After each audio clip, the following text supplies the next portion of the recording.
We are living in an era of steel and carbon fiber, building structures that reach the edge of the atmosphere. Yet, standing in the Egyptian desert is a project that challenges our perspective on what ancient people could achieve without a single modern machine. Consider the tallest building in the world, the Burj Khalifa. It is the peak of 21st century engineering, weighing approximately 500,000 tons. This chart shows how that modern record holder compares to the Great Pyramid of Giza. The pyramid reaches a total mass of 5.75 million tons, making it more than 11 times heavier than the Burj Khalifa. Construction required the placement of 2.3 million stones 4,500 years ago. This was accomplished before the widespread use of iron tools, the pulley, or even the heavy-duty wheels needed for mass transport. The logistical success is matched by the building's orientation. The four walls align with true north, south, east, and west, with a degree of precision that modern builders would find difficult to replicate without digital surveying tools. There is a geometric detail that only appears during the solar equinox. Each of the four primary walls is slightly indented from the middle.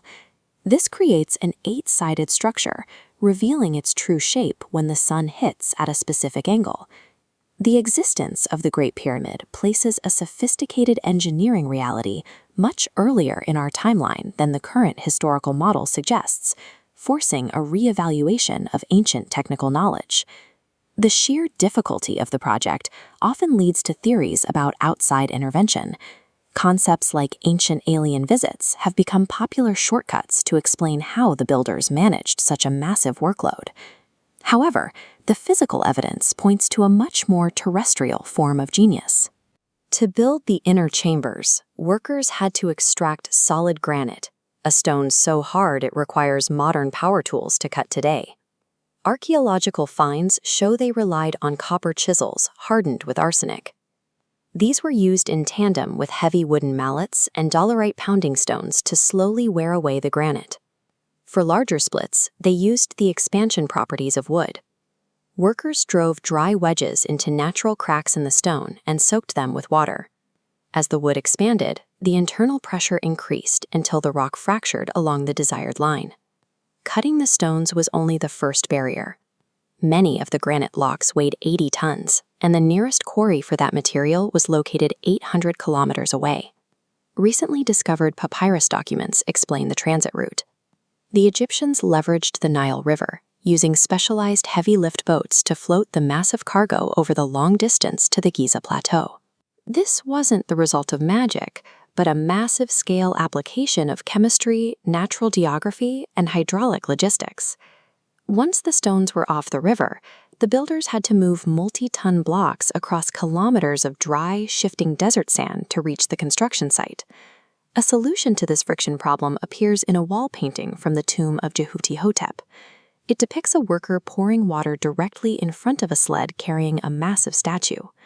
This animation shows the physics at play. Dragging a sled over dry sand causes the grains to pile up, creating resistance. But pouring a specific amount of water onto the sand increases its stiffness, allowing the sled to glide across the surface with half the required force. With the stones at the site, the final challenge was vertical: how to lift 2.3 million blocks hundreds of feet into the air.